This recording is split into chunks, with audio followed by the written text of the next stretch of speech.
একদম সকালবেলা ঘুম থেকে উঠে চলে এসেছে আমার মা লাউ কাটতে। অনেকগুলো লাউ একসাথে বড় হয়েছে, তাই মা বলছিল আজকে সবগুলো লাউ কেটে বাজারে বিক্রি করতে দিবে। এবছর কেন জানি আমাদের গাছের লাউগুলো খুবই ছোট ছোট হয়েছে। ছোট হলেও এই দেশি লাউগুলো খেতে খুবই মজা। এবার শীতে কিন্তু আমাদের বাড়িতে সব ধরনের শাকসবজি বোনা হয়েছে, কিছুদিন পরে আপনারা ভিডিওতে দেখতে পাবেন। অনেকে আবার জিজ্ঞেস করেন, আপু আপনার মা কি করে এত সুন্দর শাকসবজি চাষ করে, কি করে এই গাছের যত্ন নেয়? আমার মা কিন্তু এই শাকসবজি গাছের আলাদা করে কোনো যত্নই নেয় না। সেই তো একবার বনে রেখেছিল আর ওইভাবে লাউগুলো ধরেছে, কোনো সার বিষ কিছুই দেয়নি। আর সার বিষ ছাড়া শাকসবজি খেতে কিন্তু বেশি মজা হয়। যাই হোক, সকাল সকাল এই সুন্দর ফ্রেশ শাকসবজি গাছ থেকে কেটে নিল। এবার আমার আব্বা বাজারে বিক্রি করতে নিয়ে যাবে।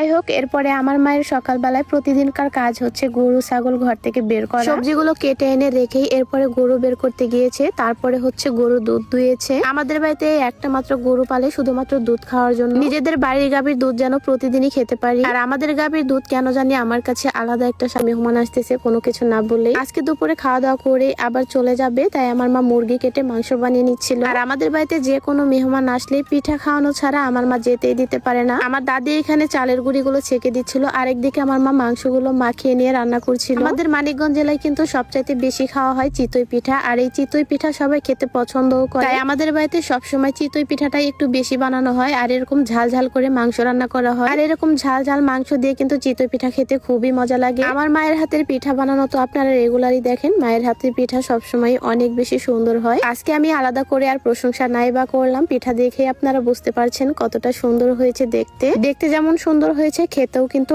অনেক বেশি মজাদার, তুলতুলে নরম হয়েছে পিঠাগুলো। চুলার পাড়ে থেকে মাংস পিঠা সবকিছু বেড়ে বেড়ে দিচ্ছিল, আর আমি নিয়ে দিচ্ছিলাম মেহমানদেরকে খেতে দিতে হবে। মাংসের কালারটা দেখেন কত সুন্দর হয়েছে, দেখতে কেমন লোভনীয় হয়েছে। এই তো পিঠাগুলোও এনেছি এখানে। মেহমানরা যেহেতু এক বেলার জন্য এসেছিল, তাই তাড়াহুড়ো করে যতটুকু পেরেছে ততটুকুই করেছে। একদিকে সবাইকে পিঠা খাওয়াচ্ছিল, আরেকদিকে আমাদের গাছের দেশি লাউ দিয়ে দেশি লাউয়ের ডাল রান্না করছিল। যাই হোক, দুপুর বেলা মা আরো অনেক কিছু আয়োজন করছিল। এরপর মেহমানদেরকে খাইয়ে দাইয়ে বিদায় করে দিল। এই ছিল আমাদের সারাদিনের রান্না বান্নার আয়োজন। আমার ভিডিও ভালো লেগে থাকলে অবশ্যই একটা শেয়ার করে দিবেন। আজকে এ পর্যন্তই, সবাই ভালো থাকবেন, সুস্থ থাকবেন। আল্লাহ হাফেজ।